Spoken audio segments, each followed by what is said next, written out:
I should say that I began writing fiction as a kid. I wrote fiction in elementary school, high school, college, graduate school. So I've written fiction most of my life. But I also spent 20 years in New York City in the investment business as a career. So for a while, I stopped writing fiction when I was in my 20s, and then kind of in my 30s, I got back to doing it in a serious way on the side. And I ended up writing my first novel that I submitted for publication while I had the job. That was called Rules of Civility. And when that became a bestseller, I then retired from my profession and I wrote, yeah, thank you, that's it, yeah. I set out to write a new novel, as a full-time author. And having written fiction since I was a kid, I have a huge sort of pile of ideas about books that, ever since I was a kid, something happens or my mind is wandering and I'll say, oh, that's kind of an interesting idea for a story. What if blah, blah, this happened or that happened? And over time, as these kind of ideas have piled up, some of them really capture my attention so that I keep returning to them over time, like, over 5 years, 8 years, and my notes on kind of that idea get more elaborate and deeper and deeper. And so when Rules of Civility was out and I was trying to decide what to do next, I decided, I'm going to do that book about the guy in the hotel. And what had happened is that some years before, I traveled a lot for my investment firm. We had a lot of clients in Europe. And so every year I would spend a week in a hotel in London, a week in a hotel in Paris, a week in a hotel in Geneva. And one year when I was arriving at my hotel in Geneva for the 8th year in a row, I recognized some of the people hanging out in the lobby from the year before. And I thought, this is a nice hotel, but can you imagine if you actually had to live in it? And in the elevator on the way upstairs, I thought, that's actually kind of an interesting idea for a book. A guy gets trapped in a hotel for a long period of time. And literally over the next 72 hours at the hotel in Geneva, and then over the weekend in Paris, I sketched, over 10 handwritten pages, all the major events and characters that appear in the novel, which is quite typical for me. I see a lot of it very quickly.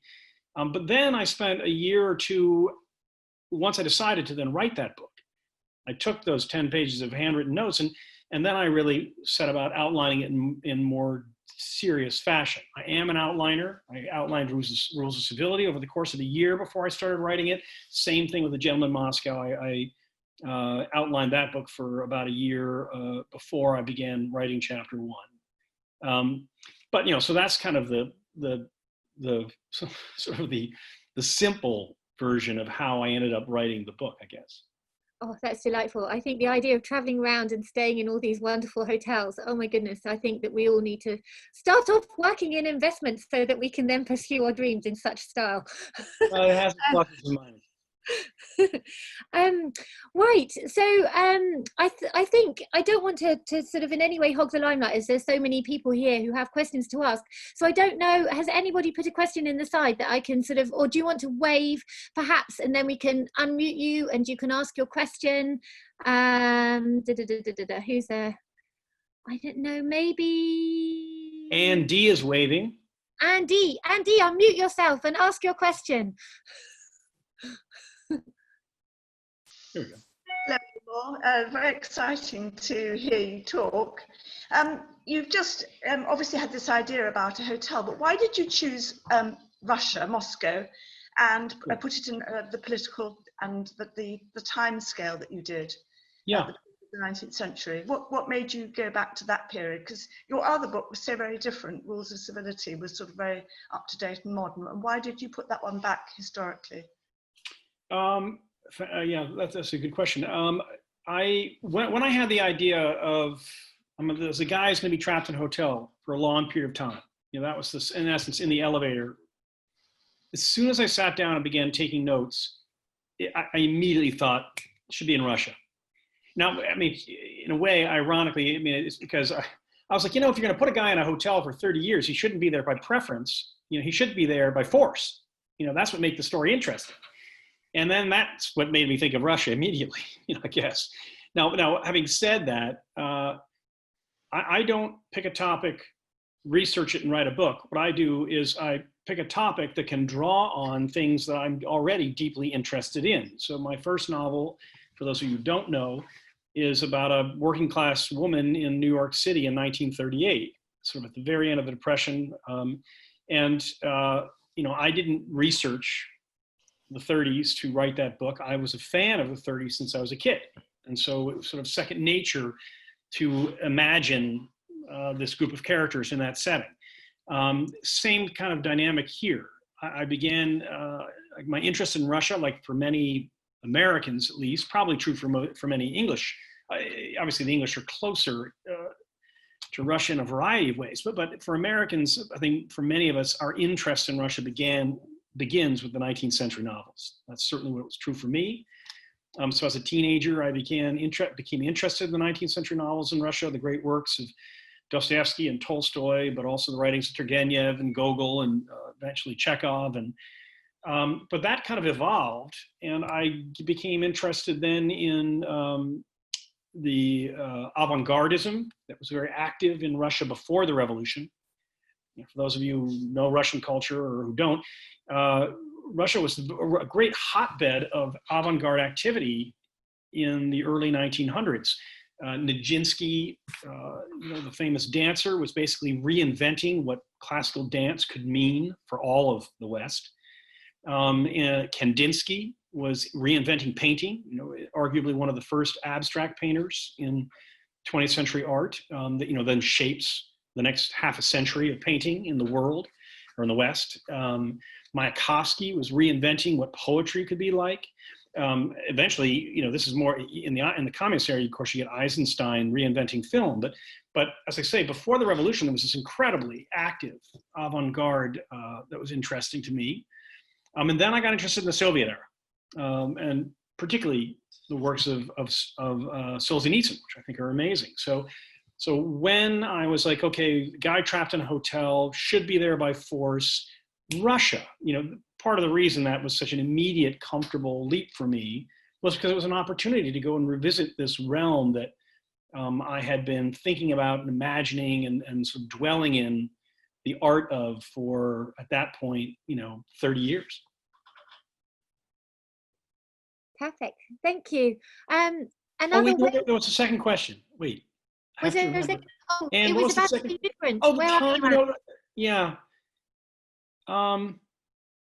The time thing in Gentleman Moscow is kind of a little. I understand that you kind of meant why in the past maybe, but I knew once I decided, okay, it's going to be a Russian aristocrat stuck in a hotel by the Soviets, and very quickly as I began thinking of that, I felt like it should span from soon after the revolution to the Cold War, maybe right after the death of Stalin. And that was kind of in the rough sense, like literally in the first few minutes.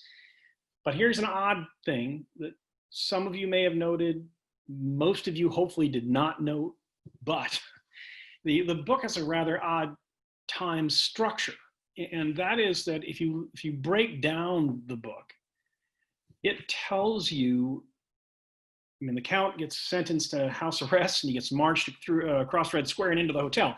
The book then tells you what happens on that day, but then tells you what happens 1 day later, 2 days later, 5 days later, 10 days later, 3 weeks later, 6 weeks later, 3 months later, 6 months later, 1 year later to the day.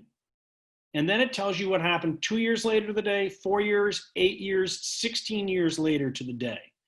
And then it begins reversing. And from that midpoint, 16 years later, which is 1938, from there, you leap ahead 8 years to the day, and then 4 years beyond that, and then 2 years beyond that, and 1 year beyond that, and eventually 6 months, 3 months, 6 weeks, 3 weeks, 10 days, 5 days, 2 days, until the last day. So the book, if you broke down, looked at all the chapters and all the various events, that's what you learn. It's what happens on those days.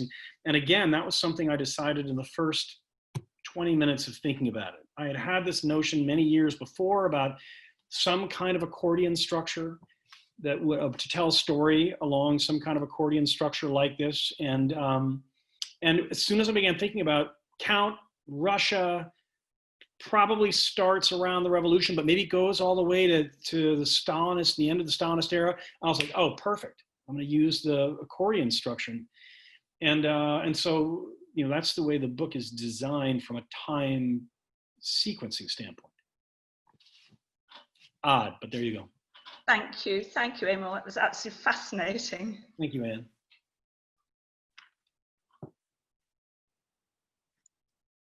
Don't be shy. If nobody has questions, I'll just ask myself questions. That's okay. Okay. I'm sure I heard you say something about the beginning of the accordion is like the going through the revolving doors into like the diamond shape of the novel, and like almost the hotel foyer, how it sort of opens up, and then it's a very beautiful image for the whole piece.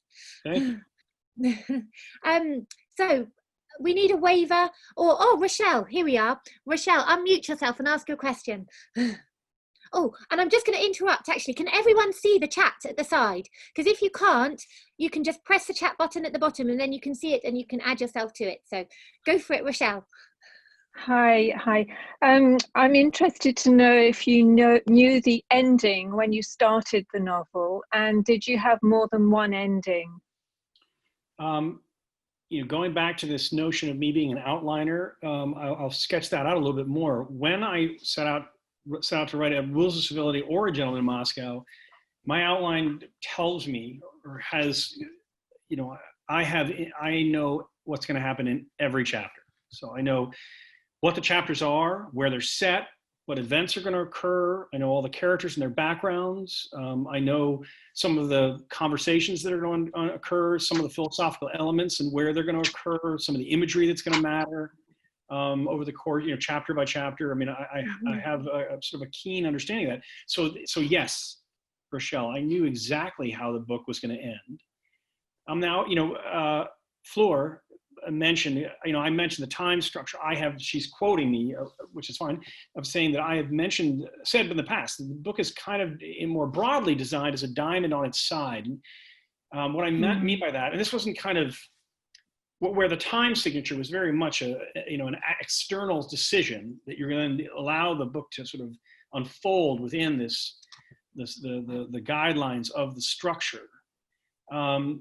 The diamond on the side was not kind of a plan. It's kind of more the way that things evolved as I thought out the story in its full detail. And what I mean by a diamond on the side is that when you enter the hotel on the first day, the experience as a reader, I think, is that it kind of starts to go like this, you know, out like a diamond, like the left half of the diamond, which is that you're meeting people, you're learning the rooms of the hotel, the staff of the hotel. You get introduced to people from the Count's past. You get musical references, literary references, you know, elements of cuisine. So there's objects and a whole array of objects that play a role, and all this sort of is accumulating. And then suddenly, sort of somewhere, not in the exact middle, but towards the middle, it starts to go like this. And near the end, many of the elements from early in the left-hand side, as it were, play a critical role in the culmination of events. And so, and I don't think you can achieve that effect without kind of knowing where you're going. You know, you really have to kind of have that feel, because then it's sort of an organizing, it helps you organize the movement of elements as you're progressing forward. Now, having said that, of course, in practice, what's happening is that the back half of the outline is a little thinner than the front half of the outline when I start, but by the end, it's twice as thick as the front half of the outline, because as I'm writing the front half, I'm going, oh, you know what? This is what's going to happen in the second to last chapter. Or this, I've invented in chapter 3, this little detail, and I'm like, oh, this is great. This will be perfect to revisit. So I keep going back to the back half of the outline, and it gets kind of richer, and which obviously, I say, in the case of this novel, where early things play a key role later, that sort of design phase is before you start writing. But even as you're writing the first 10 chapters, you're thinking, you're continuing to refine that back half. But yeah, in terms of where the Count ends up and who he ends up with and why, and you know where Sophia is and all that is absolutely stuff that was known in advance. Thank you very much for that comprehensive answer. Thank you, Rochelle. Thank you. If we can go to Andrew next. I know you've had your hand raised and you've messaged, so you get like double gold stars for being keen and there you go. Absolutely. Where is he? Andrew. Hello. I just wondered, because it was quite such an unusual idea. First of all, it's one of my favorite books. Thank you, Andrew. But had someone explained to me the premise of the book beforehand, I think I would have been intrigued, but I wouldn't necessarily have thought, this is going to be one of my favorite books. Yeah. Is it an idea that you had difficulty selling to your agent or your publisher, or was it based on your previous success? You pretty much could go wherever your passion took you. Because I think I read you say on Twitter that when you do start one of these books, it's like a 2 or 3 year project. So that's a long time to commit. Did you have to get sort of buy-in before you started? The answer to your question is that when Rules of Civility came out and became a bestseller, Viking and Penguin, which is who published me in the United States, immediately, they said, we want to buy, we would like to purchase your next book sight unseen. And so they did. They we did a contract. They gave me a generous amount of money, and so we signed the contract. And then they were like, hey, so at any rate, what are you thinking about? Now that we own the next book, what's it going to be? And I was like, I got this great idea. The guy goes into a hotel in Russia in the 1920s and he stays there for 30 years. And they were like, oh my God, you're joking. And I'm like, no, it's gonna be great. And so, but they were terrific. There was a moment where everybody in the room got pale, but they revived pretty quickly and were supportive, from the beginning. I love the fact that the book is a terrible elevator pitch for the reasons you're saying. Elevator pitch is the classic Hollywood terminology for you've got the amount of time between the lobby and the 6th floor to make your case for making your movie. So you got to strip down to the point where you only got 2 sentences to impress the producers and convince them to buy your idea. I love the fact that the pitch, guy goes into a hotel in Russia in 1920s and doesn't come out for 30 years. I love how bad that sounds. It seems like, because it's so promising to me that that you would never think that has the shot at being a bestseller, or certainly not a popular one, or whatever. So, but like I say, that gives me comfort, makes me thrilled. Now, I made a remark earlier about the time sequence, and one of the things which I want to elaborate on because it's related to this notion, is that why as a creative artist do I create this crazy time structure in which to then invent a novel? Like, what's the point of that? And it is, to some degree, using a structure like that. It can be what it's called a generative device, meaning it's a set of rules that are constraints at the end of the day, which paradoxically can spur the imagination and give the imagination cause to be more innovative. And the most famous constraint along these lines, the most famous generative device, as it were, is of course the sonnet, which for half a millennium has been the same, roughly, which is 14 lines, 10 lines, 10 beats per line, iambic pentameter, with a few rhyme schemes, but not a million. It's 3 or 4 that really govern most sonnet writing. And since the sonnet's invention, it's hard to find a major poet writing in English, Italian, or French who has not taken a shot at writing a sonnet. And many poets, it ends up being one of their great poems. And so why is that? Why over literally 500 years? Why Shakespeare alone, of course, as we know, wrote hundreds, whatever it was, but why do we keep going back to that? And it's because adopting these strict rules, it puts the artists in a position where they can't sort of go to their habits, they can't go to their lazy places. They know, let's say as a poet, I'm going to write a poem about mortality. That's what I'm going to write about. And I think I'm going to use, I have a sort of a sense that it's going to be about,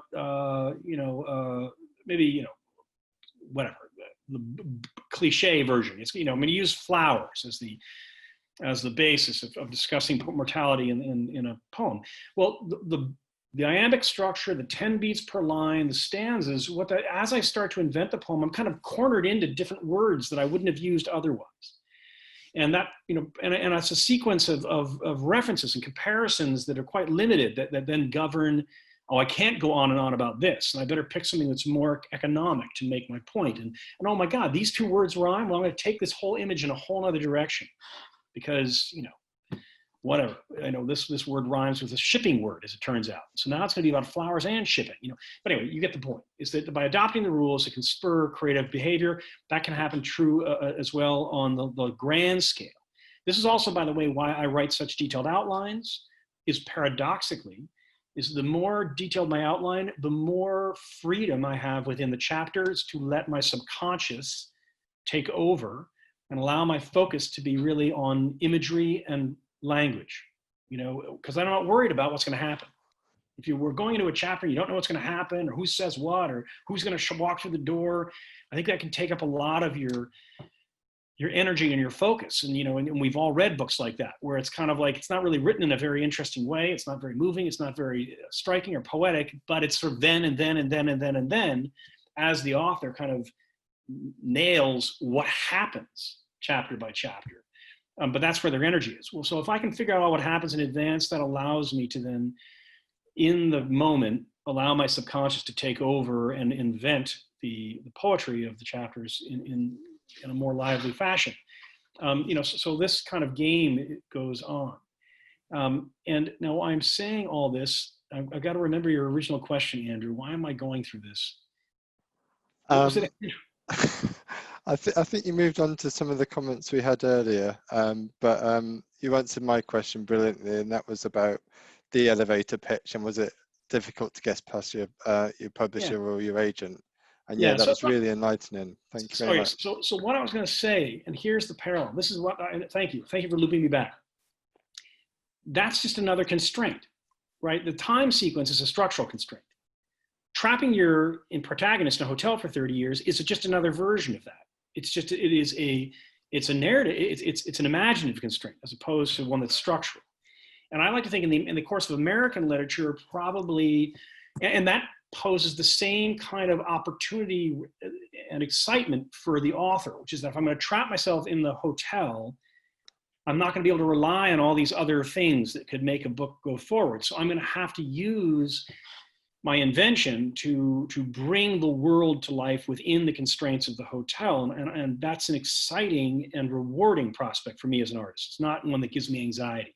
And I think in American literature, certainly the greatest example of this is Moby Dick, Melville's masterpiece, which is, arguably probably the masterpiece of American literature. And, but if you know that book, it within very quickly in the scope of that novel, the narrator Ishmael goes on board the Pequod where Ahab is captain. They're going to hunt the white whale, and he doesn't come off again until the last page.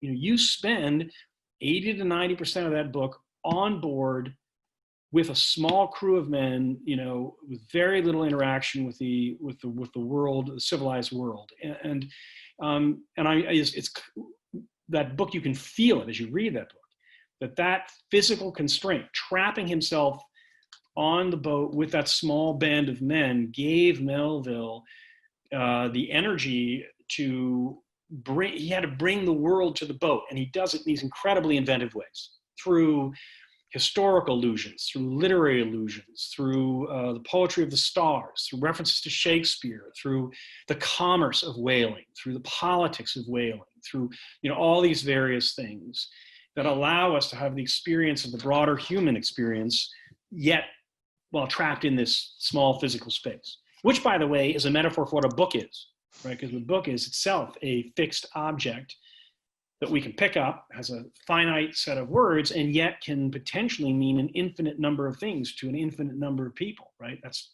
if it's done well. Thanks very much. You bet, Andrew.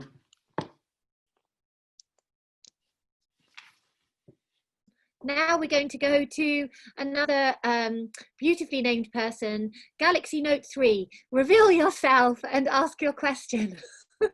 Oh, hello. Yes, I'm actually Christine. Sorry, didn't know how to change the name.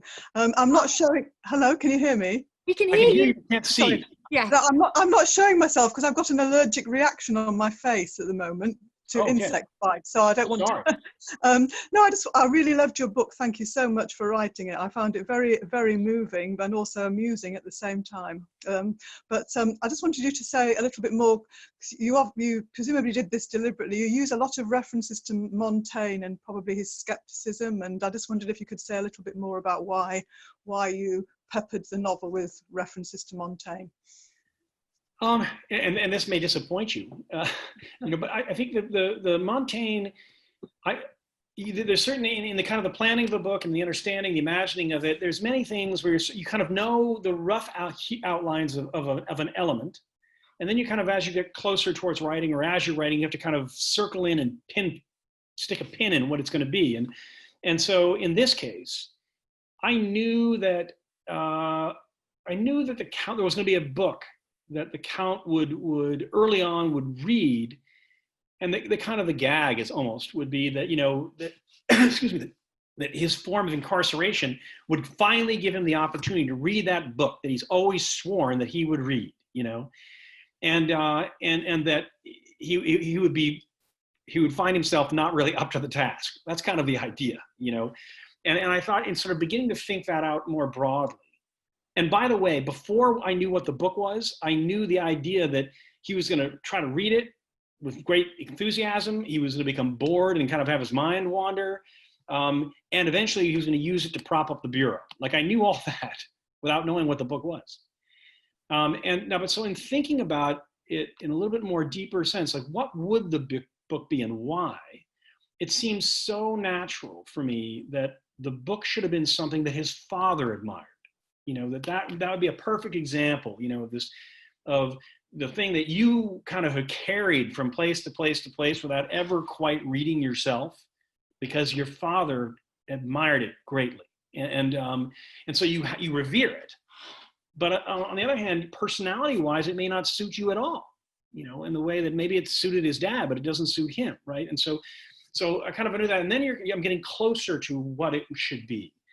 And then pretty quickly, once I was kind of along that train of thought, as I had this kind of growing sense, I think I have a much better sense of his father than the book even makes any effort to describe, until you kind of get to the twice tolling clock and its history. But yeah, I kind of had this vision of the father being someone who would be a Montanist in essence. He would be someone who has an estate, manages it, but is well educated and is not a frivolous person, and for all those reasons, probably is probably a humanist rather than a religious thinker. One of these people who would reform agricultural practices on an estate in that tradition, and in Russia, and all those ideas, and so the Montane seemed like a perfect companion to the father. And then it kind of, the more I sort of took it in as the idea, then you start to gain momentum from it, or you realize sometimes you can be like, oh, this was a mistake. But sometimes you're like, oh, this was even better than I thought it was as an idea.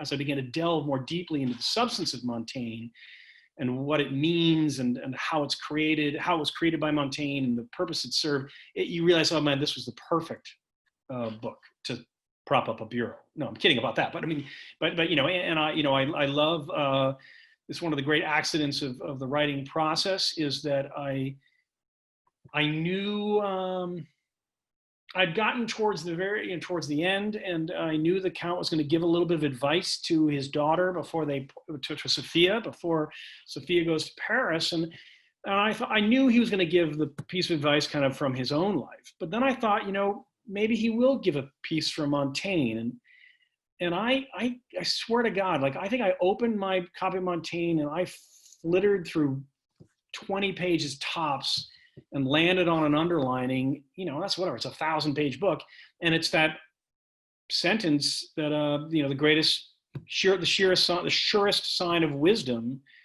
however it is, the sure sign of wisdom is daily happiness, or something about being being happy on a daily basis, or something like that. And it was so perfect that that would be the thing that the count would relay to Sophia. So as I say, it kind of starts with this vagueness, and you kind of get closer and closer to the idea, and eventually, if it works, it can play a richer and richer role in the book. Oh, thank you very much. It's not a disappointing answer at all. Thank you. Thank you.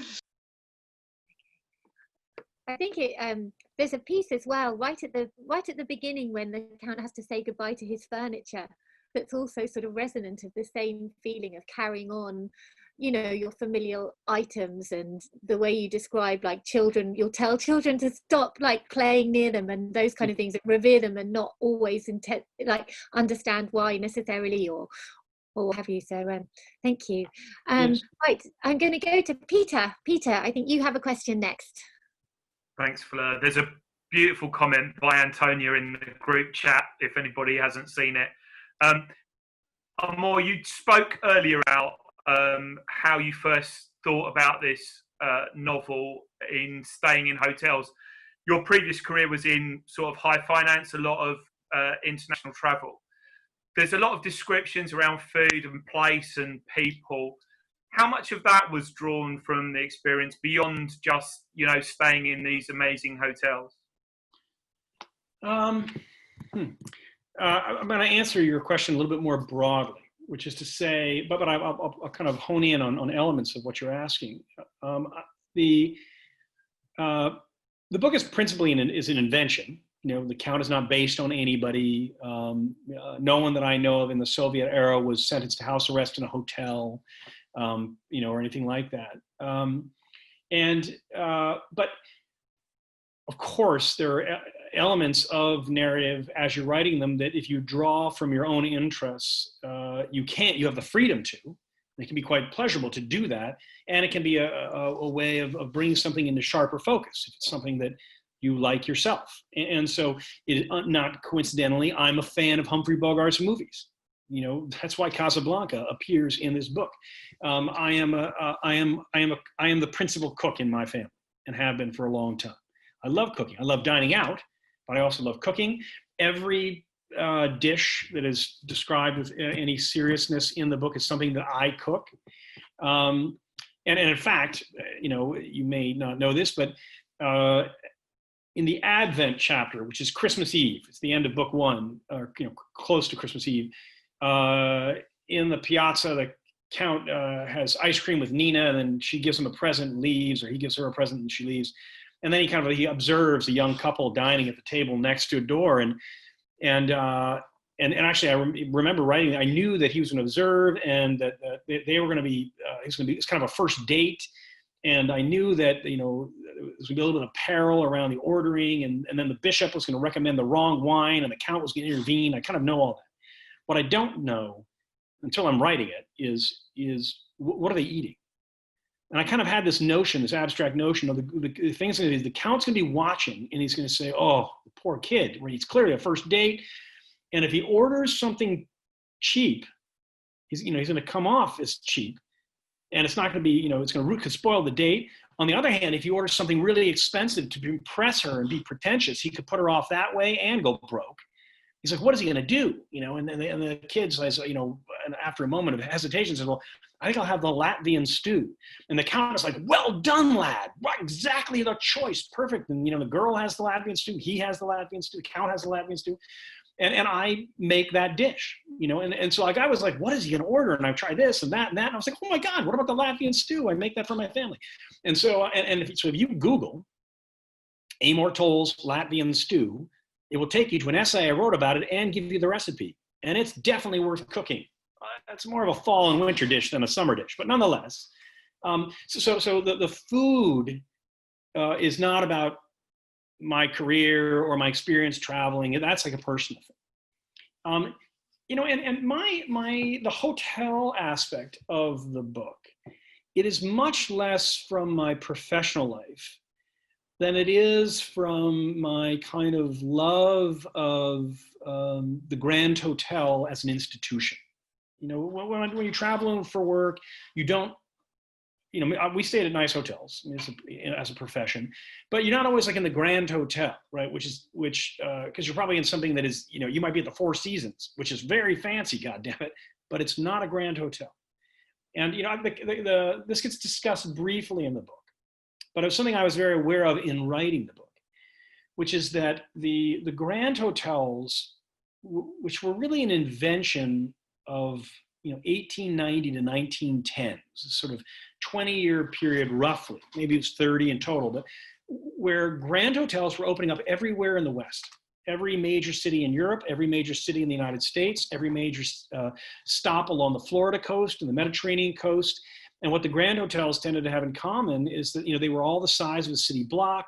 They all had shops in them. They had a great palm court where tea would be served. They'd have multiple ballrooms, multiple restaurants, hundreds of rooms, and very service that was in essence modeled after, you know, British estate service. You know, I mean, that's really what it was, right? I mean, the Grand Hotels were sort of an invention to kind of replicate what it would have been like to be Lord Grantham, right? And so, and to have the staff of Lord Grantham with their behavior. And so, you know, you had the British tea was served at Grand Hotels all around the world, or some version of it, and eventually the American bar was a part of all the Grand Hotels worldwide too. But what interests me about that, so I'm a lover of the Grand Hotels. I mean, any country in Europe, if I'm in Europe and I'm in a city, I go hunt them down, and, you know, I'll have a drink at one, or, you know, maybe I'll spend the night there, but that's usually me and my wife. That's not a part of the professional picture. And one of the things that's so interesting about the Grand Hotels for me is that they were all the same in many ways, like the ways I was describing. You can go to Russia, to southern Italy, to Spain, to England, to, you know, San Francisco, to Chicago, and they all shared the characteristics I gave as well as others, because they were in essence designed around 1900 to serve the big new millionaires that came out of the late 19th century, who for the first time were traveling globally, and often for like 6 months at a time, like in a Henry James novel. And, you know, that group had very high expectations, and they kind of wanted it to be the same wherever every city they went to. You know, so it became an international space. As I say, you had an American bar, you had French cuisine wherever you went, you had the international newspapers, there was a wire service and a bank. So it was, and you would run into people from your class, but from your class from around the world, you know. And so they were this kind of crazy cosmopolitan places, and long before, you know, cosmopolitan became what it is in this new era.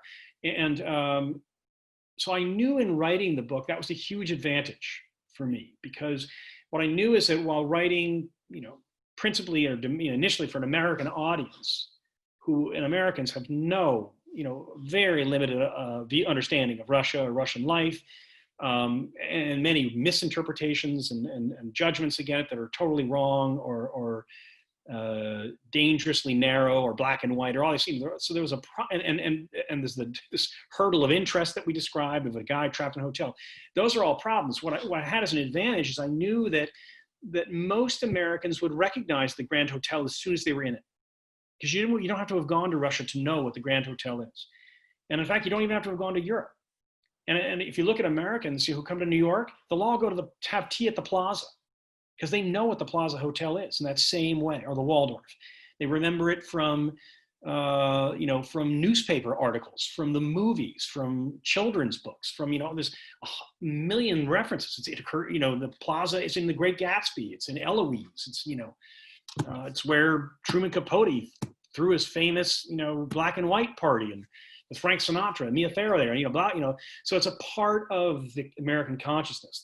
Everybody can picture what that hotel is, and so I knew that was an advantage for me. And even though I was sending this story in old Russia, or you know, early 20th century Russia, the space would be recognizable, and so you know, that's kind of where how I think about that hotel component. Peter.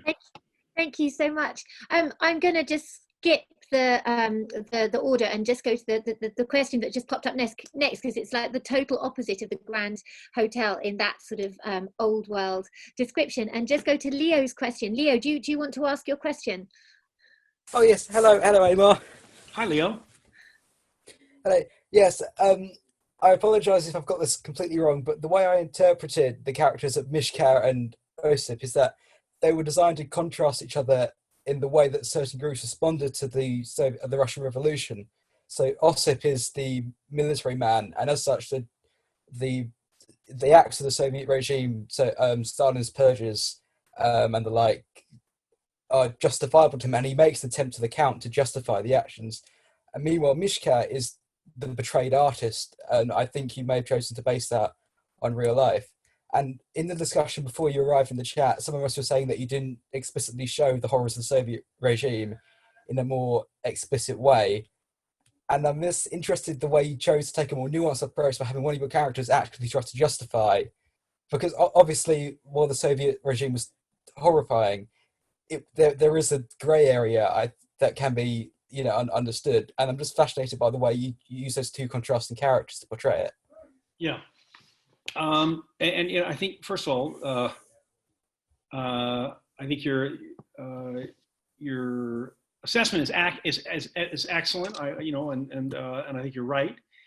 I can tell you you're right. I mean, in that, in crafting the novel or a novel, certainly a component of it is you're trying to understand your cast of characters. And yes, there is an element towards trying to understand the roles they play, often in relationship to each other, and often in the service of the broader themes that are going to be, that you can tell are going to unfold over the course of the story. Somebody was asking me recently about the characters and rules of civility, my first novel, and one of the observations I've made there is inventing the three main characters there who are all young people in their 20s kind of interacting in New York City from different social classes. It's a little bit like siblings. You have three kids who are born with the same genetic material, and the first one follows all the rules and is really whatever, ambitious and proper. The second one is almost by definition going to be different. It's going to be like, in response to the first kid. They have a little bit different sort of genetic makeup, but on the other hand, they're also they're making choices in response to their sibling and becoming different. And then suddenly they're like two different versions of the world, right? Inventing characters can be like that, where you're like, okay, this person, as they come to fruition, you realize it's really personifies an aspect of thematic aspect of the story. In the case of General Moscow, that is absolutely becomes synonymous with aspects of Russian life. And so I was very self-conscious of the fact that, yes, I wanted the various characters to help bring to the surface different versions of what Russian life was like. And so, you have the version of yes, Mishka, who's a semi-aristocrat. It's never said in the book, but I imagine him to be the illegitimate child of an aristocrat. Which was because that was quite common in Russia as well as throughout Europe. You could have the illegitimate child who kind of had some of the respect, but not all of it, some of the money, but not all of it, some of the access to the schools or, the parties, but not the full access. You had these kind of people like that. And Mishka, I think of as that's who he was. He was kind of the illegitimate child of a nobleman, but who embraced the notion of the revolution from the start. And, I think as most people in England tend to know, is that, yeah, the revolution was not simply launched by workers. It was very much, fostered by the intelligentsia, including members of the aristocratic class, were the people who were really fomenting and articulating and considering and imagining what it meant to throw off the old Russia and find a new Russia, and so Mishka is a version of that. And so, yeah, I knew he was going to be the kind of guy who would have been raised right alongside the Count, but who, for the best of reasons, felt that Russia deserved a revolution, and that a socialist, communist one was an excellent alternative. And he would express, from the artistic angle, all the enthusiasm that grew. That I mentioned earlier, that this very active Russian avant-garde in the arts pre-revolution. you know, you can imagine all those people when the revolution came, it fit right into their thinking. They're like, absolutely, you know, we're turning all these old things upside down. It's time to, right? And that's how you get to the heart of things. And so he was going to be a version of that, kind of to welcome it. He would become, you know, excited about the progress of the revolution, supportive of it and helping it, but then eventually would be disillusioned and pay a terrible price. So I knew that that was kind of his picture, and which would be a different existence than Nina's, whereas Nina, you know, is born and raised in the Soviet era. You know, she doesn't have, so she, and again, the many people in Russian life that were like this, right? Who at the age of 14 were 100% into it. You know, this is the greatest thing that's happened in, you know, modern history in the West. You know, we're forging a brand new society, and we're the first generation who's going to see it really come to its great fruition, and they had great enthusiasm, you know, and I knew Nina was going to be that kind of kid, but you know, and she was going to get disillusioned and pay a terrible price too, unfortunately.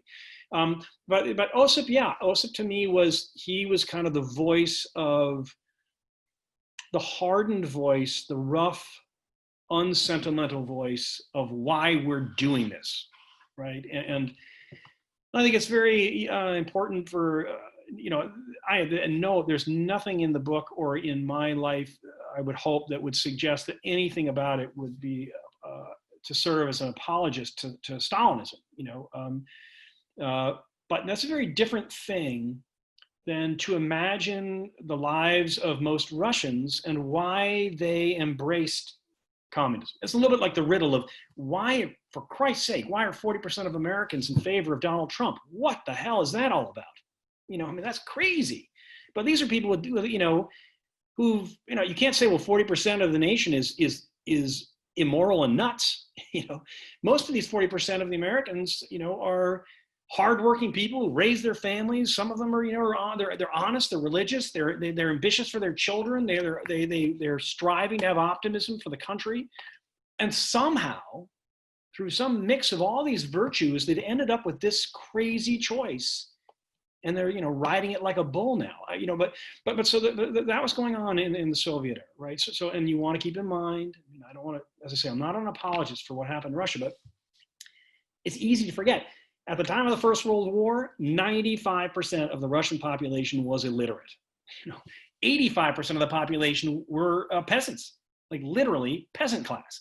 And, you know, still in 1915, that meant oxen, wooden plow, raising, you know, agriculture on somebody else's land.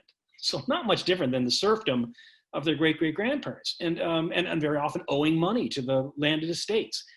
You know, totally a world where 10% of the population own 90% of the resources. And so it was not, and by the way, they completely missed the Industrial Revolution, right? They're way behind America, England, Italy, Germany, or Austria, excuse me. So yes, some of the early figures in the Soviet Revolution, you know, or in the Communist Revolution, that what was really driving them wasn't necessarily, you know, obsession with Marx or a hatred for this or that. It was a complete belief that this country we need to liberate ourselves to change the shape of this country. And it was true idealism for a lot of those people. And so I did want, I wanted to ring that bell. I wanted to shake the reader to some degree, the American reader, as a reminder that this was not, you know, it's not all actually evil actions, evil outcomes for certain in many areas, but there were very principled people who were driving this, and I wanted Osip to be the voice of that, but yet at the same time to be a rough figure, because that often happened, you know, as any study of Russia knows, many of the idealists who survived ended up being quite unsentimental. And you know, and then you kind of get this part of Osip is,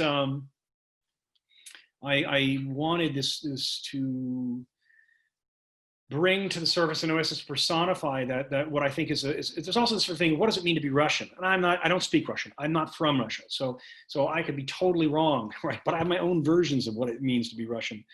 You know, through my study and my obsession and my imagination, I guess. But you know, I think that it gets mentioned in the book eventually, but the notion that that the Russians were prepared when Napoleon invaded Russia, and he makes it all the way to the Moscow, and he's victorious, and at great cost. And then he gets into the Kremlin, and he actually takes the bedroom of the Tsar, and he's sleeping in the bedroom of the Tsar in the Kremlin, and they come and they wake him up, and they say, Emperor, excuse me, I hate to wake you up, but we need to tell you this city is on fire. And he's like, what? And they go out on the ramparts, and sure enough, Moscow is on fire. And furthermore, it's on fire in multiple places where it is clear that the fires have been set so that the prevailing winds will drive the fire deeper into the city. So meaning all the fires are on one side, and there's no fires on the other where the wind is leaving the city. So it was completely, so there's Napoleon. And it must have blown his mind for him, who'd seen everything and done everything. This was the last thing that he was anticipating. Because I don't mean to make a crack about it, but the French would never do that to Paris. I love Paris. I love the French. But I don't think the French would ever be prepared to burn Paris to the ground because they didn't want the invader to have it. You're kidding. No way. So that's a very interesting sort of thing. Like, what does it take to form a nation of people who are prepared to do that, right? And so Osip has got a little bit of that too, that willingness to, that sort of that lack of sentimentality, that to set aside the tender thoughts in order to achieve what he thinks of as disciplined goals. Well, thank you. That was really informative. And one last thing, that line Mishka delivers, that we have not burned Moscow to the ground for the last time, he says it to the Count. It's probably my favorite line in the book. Yeah, so it's one of those things. I think of it. I should thank you for that. I should say this. I think this is sort of an interesting, odd observation. Anytime in any of my books, when somebody approaches me, or I'm out traveling the country talking about the book, or whatever, somebody sends me. If you go to amortowles.com and you go to the contact page, the email comes right to me. So I get every day people send their thoughts or questions, concerns, whatever. Anytime somebody says, this is a sentence that really stuck out for me, or a passage, or it meant a lot to me, or I sent it to my daughter, or I put it on a Post-it note over my desk, or whatever it is, move me. 99% of the time, that sentence or passage that they are quoting is something that I never would have said or thought in the course of my own life. I would never have said it I never would have thought about it myself. I wouldn't have said it to my children. I wouldn't have observed it to my friends over cocktails. What's happened is that you're creating this personality that you are not, whether it's the Count or Mishka or Nina. You have a sense of their background, which is not your background, their personality, which is not your personality. And then you put them in a set of circumstances that you've never been in. And when they, with their background and their personality, are in that set of circumstances, they suddenly say, blah, blah, blah, blah, blah. And like as a writer, I'm like, oh, that's excellent. Well done, Count. What a great observation, how true. But like it comes out of that, the creative process. And that line from Mishka is a perfect example of that. And I remember that vividly, that kind of, even though I've been thinking about this idea of the burning down of Moscow, it's kind of while he's having the conversation, he lands that sentence, which is very ominous, sort of forward-looking sentence, one that I would never have thought to make myself. Thank you so much, Amor. I think we're sort of going to have to draw to a close, and there's one final question, which leads on so beautifully from that, realization of your very incredibly real to all of us characters. So Caroline Platt, ask your question. Hello, thank you. Yes, my question was, Caroline, in outer space? Are you in outer space? Oh, yes, I am, yes. That reflects my life at the moment. Go ahead, Caroline. In lockdown. I felt bereft when I finished this book because I fell in love with the characters, especially the Count. And I wanted to know, we've heard the process that you go through, 2 to 3 years of making notes and structuring it, and then actually writing the thing. How did you feel when you finished writing it? So, taking a step back, what I should say is that